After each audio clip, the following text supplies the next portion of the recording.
Hey, the kids are back in school, the leaves are beginning to turn, the cool fronts are easing their way through the region, water temperatures are falling. Hey, welcome into fall and much better fishing around our region. This week we teach you how to put more bass on the end of your line. This, from Lake Athens, Texas, is Fox Sports Outdoors.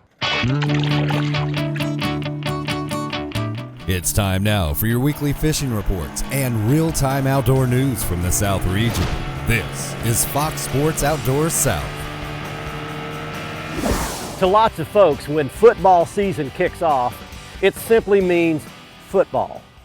But to those of us who are absolutely eaten up with the sport of fishing, it means much, much more than that. When football season kicks off, it signifies that fall is here, the water temperatures are dropping, the fish are moving shallow, they're feeding more heavily, and they're much easier to catch. And that spells great fishing for the next couple of months for you and me. Hey everybody, welcome into the show.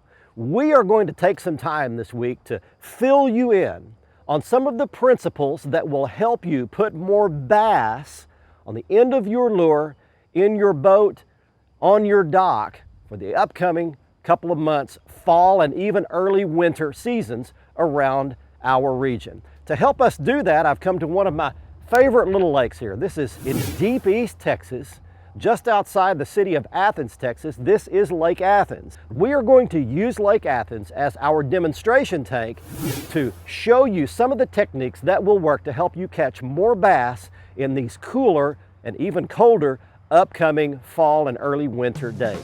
While we're doing that, you get the privilege of going around your local region for your very latest fishing and lake reports from our expert team of insider reporters who will tell you how to catch them on your favorite lakes, rivers, and bays.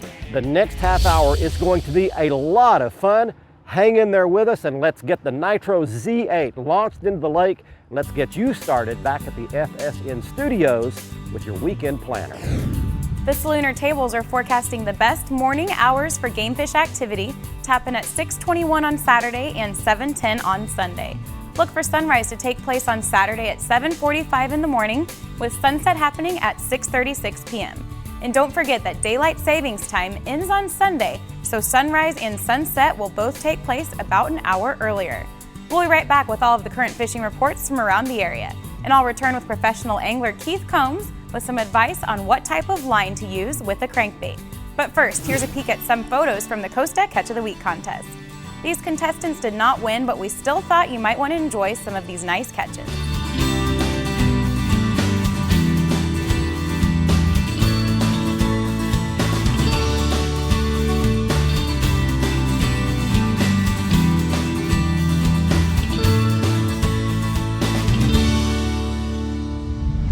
Fox Sports Outdoors is brought to you by Exide AGM Marine Batteries. Starts like new, stays like new longer.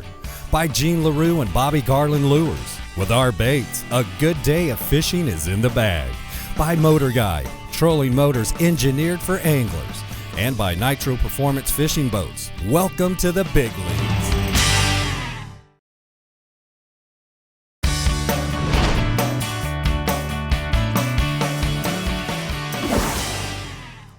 Oh, he got it. Man, what a blow up. Nice jump. Looks like a good bass to start off. All right, hey, glad to have you along, everybody. This is Fox Sports Outdoors. We've made it out on the water, and the first bite of the day has happened right here. All right, there's an old dark colored bass.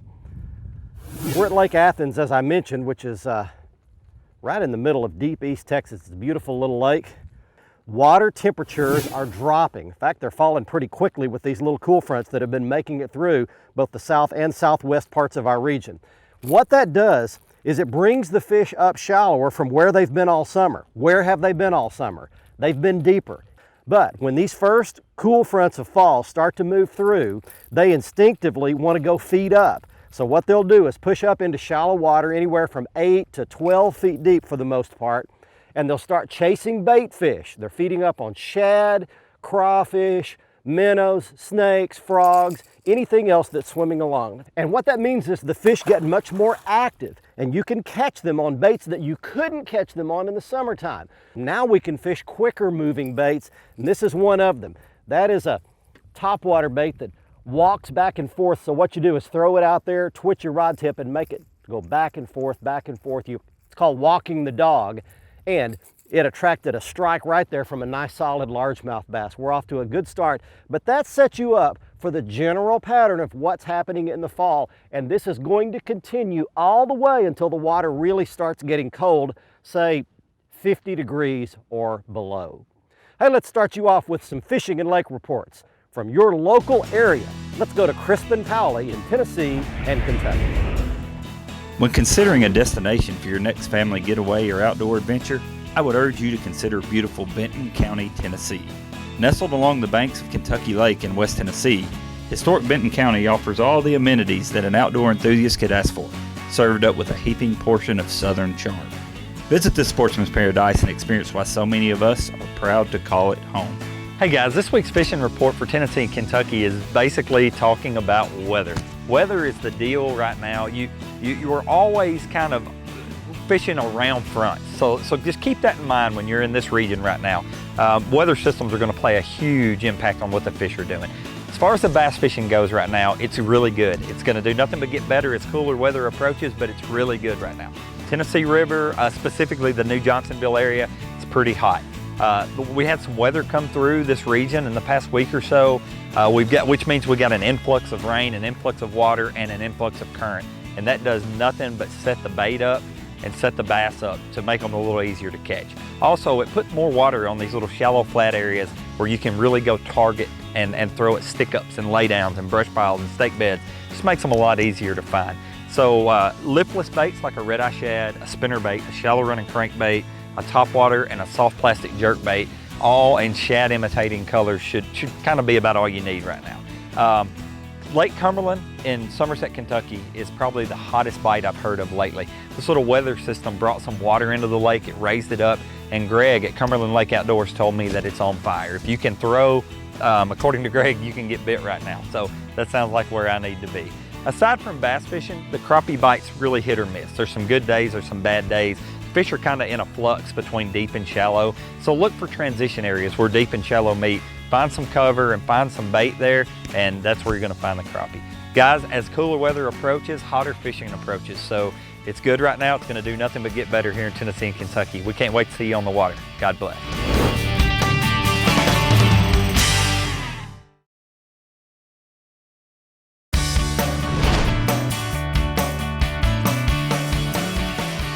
Boom! Goodness, he hammered it. Decent fish. Nice blow up on a topwater right there. Whoa, stop. Oh, he's got a good mouthful of it too, so I can just swing him aboard like that. Fox Sports Outdoors today, my favorite time of the year for that reason, fall. Man, you can catch them on a topwater in the fall. All right, just a long, skinny, dark colored fish living in a grass bed. Show you that fish, what he looks like there. No monster or anything like that, but back he goes. We're coming out of the summer, a time of the year when these fish, these bass, have been out on deep ledges and humps, road beds, structure, deep places on the floor of the lake that have uneven contours is where they've been. Now they've migrated up into shallower water where there's not so much structure, there's cover. What is cover? Cover is anything that a bass can get around, hug up next to, relate to, hide behind so that he can ambush prey. So in this case, that could be a grass bed. These are big hydrilla and weed beds all over this lake. These fish use it like a magnet. They just pull up into it, migrate into it. It can be stumps, it can be brush, it can be rocks, it can be docks, but cover is critical. They've got to get under or around something to ambush their prey in the fall up in that shallow water. Let's get you some more fishing and lake reports. This part of the program is brought to you by MirrOlure, the right tools to catch them. From topwater plugs to subsurface models to deep running lures like the deadly Heavy Dean. Turn on the bite anytime. Tie on a MirrOlure. Well, fall weather is really here and it feels great all over the coastal south. Cool mornings and cool evenings with real nice during the day, and there's some great fishing almost everywhere along the coastal area.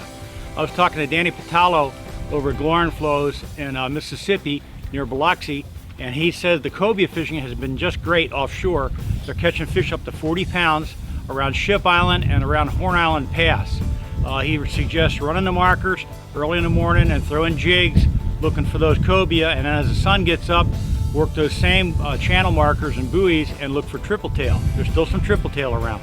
Offshore, he says that the red snapper fishing continues through the end of this month, October, and there's been some good catches made in 40 to 60 feet of water. Spanish mackerel are around chasing bait schools, and inside Biloxi Bay, black drum and sheepshead fishing has been real good around the CSX and Highway 90 bridges. In Alabama, over in Bayou La Batterie, at the east end of Coffee Island, speckled trout, white trout, and groundwater are being caught. In Grand Bay, specks and white trout also are being caught. In Georgia, I was talking to Captain Judy Helmsy in Savannah, and she says Wausau Sound has been really great for trout, reds, flounder. She likes flood tides, and that does it for the coastal south. Get out on the water at the first chance you get, and please take a youngster with you when you go. This week's Alabama, Georgia, and Mississippi freshwater fishing update is brought to you by JimmyJacobsOutdoors.com, your source for southern sporting information. Visit our online bookstore for guidebooks on trout fishing, saltwater fishing, and hiking in the region. Now, we're at the end of October and into the Halloween season, but the only scary thing for Alabama anglers is how good the smallmouth bass action can be on Pickwick Lake up in the northwest corner of the state. The cool water there has the fish turned on and feeding. You want to target the upper end of the lake just below Wilson Dam and be there when they're releasing 60,000 cubic feet per second of water or more, because that's when the smallies are active. Best bait is a live thread fin shad fished on a Carolina rig, and you want just enough weight to keep that sinker bumping along the rocks on the bottom as you drift downstream. You can use your trolling motor to control the speed of that drift. Most of these smallmouths are going to be 3-pound range, but a 5-pounder is possible at any time. For some big fish action this week, head over to Mississippi's Ross Barnett Reservoir near Jackson. The striped bass there are following the shad schools as they migrate through the lake, and if you can find those bait fish, you'll find the stripers nearby. Flats on the lower end of this 33,000 acre impoundment on the Pearl River are the best place to fish, and if there's humps sticking up from the bottom, that makes it even better. Now for some shallow water largemouth action, it's finally happening on Lake Weiss on the Coosa River in West Georgia.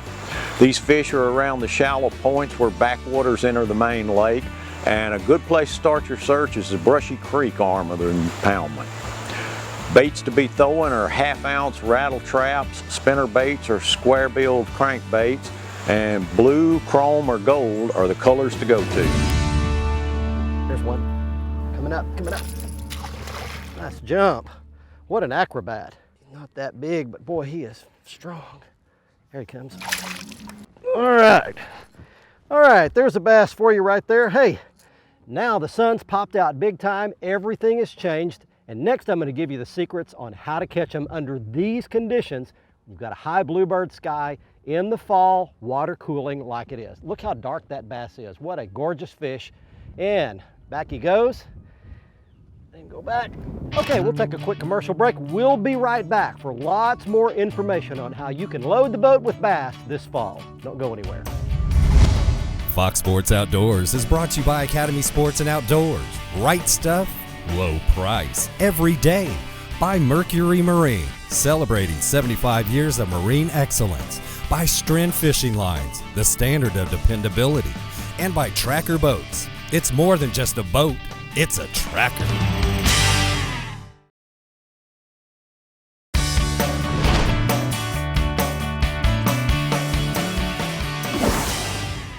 There's one got it. That's a fish. Look at this. Good night. That's a good fish right there. I didn't even know I had a fish there for a second. He just swam up behind my lipless bait and sucked it in, and I really didn't even feel him hit it. Look at this.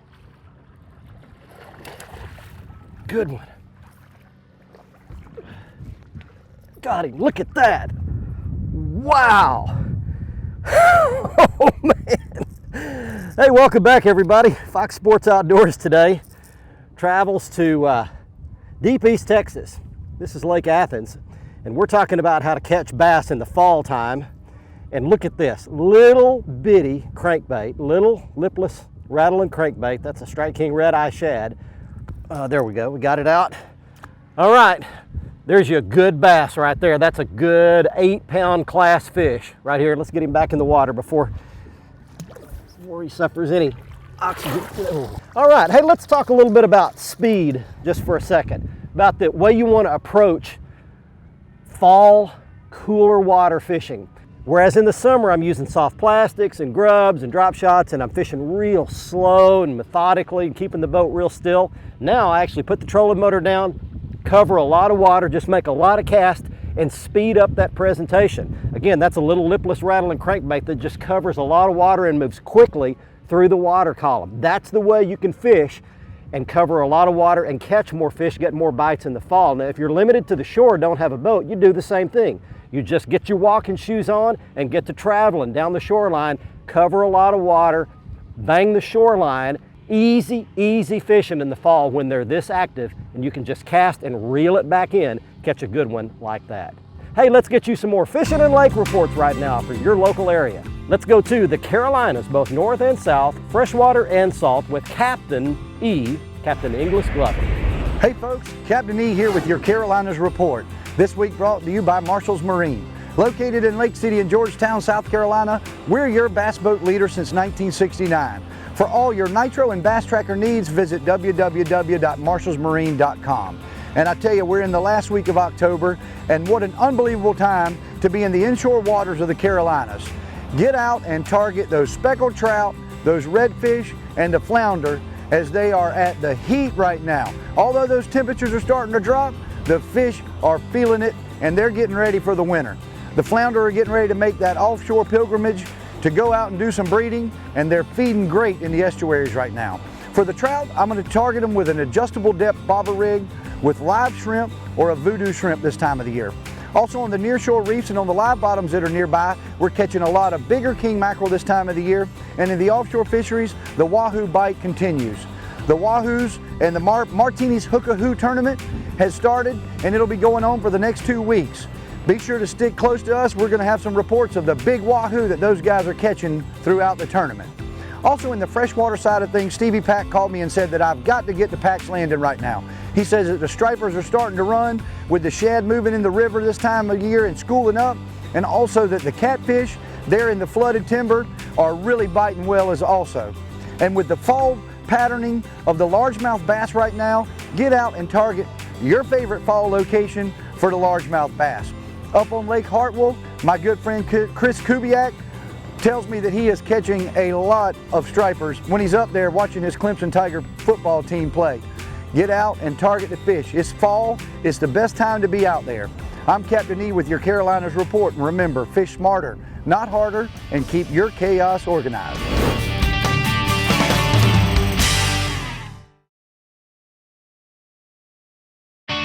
Fox Sports Outdoors is brought to you by Costa Sunglasses. See what's out there. By Lubes, setting a new standard in fishing performance. Feel the difference. By Strike King Lures, #1 in fishing. By Lowrance Electronics. Find, navigate, dominate.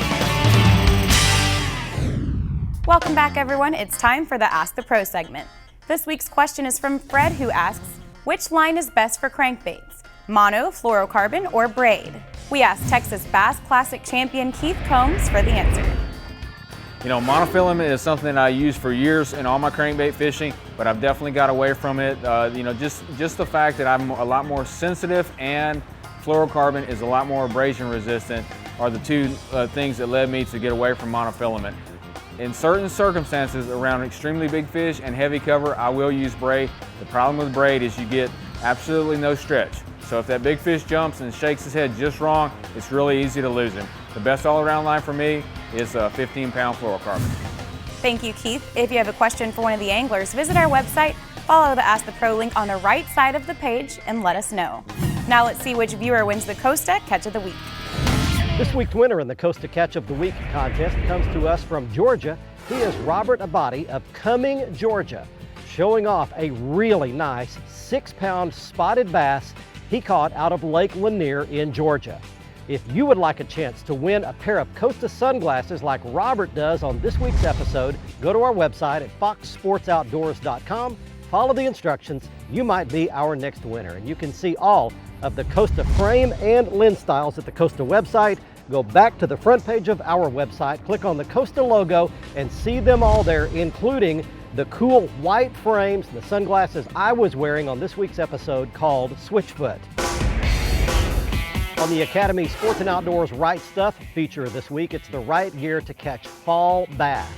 And here are the baits that we caught bass on and that you can catch them on at your favorite lake. Beginning on the top left is the Strike King Sexy Dog topwater bait that we caught them on early this morning. Below that, 2 different sizes of the Strike King Red Eye Shad lipless rattling crankbait. That's the medium size and the smallest size. And then top right is the Strike King Tour Grade spinnerbait. I always love that white nickel willow leaf combination imitating a shad around these grass beds. One more piece of gear that I always rely on when I'm fishing, but especially when I'm fishing grass beds in the fall like today, the Lowrance HDS system. It combines a GPS chart plotter technology with the sonar unit and the structure scan, so you can really do everything in one unit. And you can see these shots. These were the grass beds like we were fishing. You can see them clumped up off the bottom. When you find those, you usually find bass. And then you fish the visible cover like the hydrilla beds, the pondweed, the duckweed, all the visible grass that we fished as well today. One of my early snapshot memories from my childhood is my granddad driving me around in his pickup and pointing to a steam generating plant. He looked at the vapor coming out of that smokestack and compared it to a verse in the Bible. It comes from the book of James, and it says, "Our life is short like a vapor. It appears for a while and then vanishes away." My takeaway point from all of that is this: life races by. You look up one day, your kids are gone, and you're much older than you thought you were. The thing I take away from that is to live each day to the fullest, enjoy life, and make each day count. Slow down just a little bit, because you and I won't be here forever. Hey, don't forget to join us next week on the show. We'll be on Thursday at 6 p.m. with the repeat airing Sunday morning at 8 o'clock. And don't forget that the latest episode of our show is always up 24 hours a day in full HD on the front page of our website at foxsportsoutdoors.com. Below that, click in the More Episodes and Video Here area to get lots of archived videos, all of our past shows, and much more. And don't forget to get all of the latest fishing news, videos, and photos on our Twitter feed, and our Facebook page has lots of that same kind of information. You can look us up at the Facebook address you see on your screen. From deep East Texas, until next week, I'm Barry Stokes. Be safe, have fun. Bye-bye, y'all.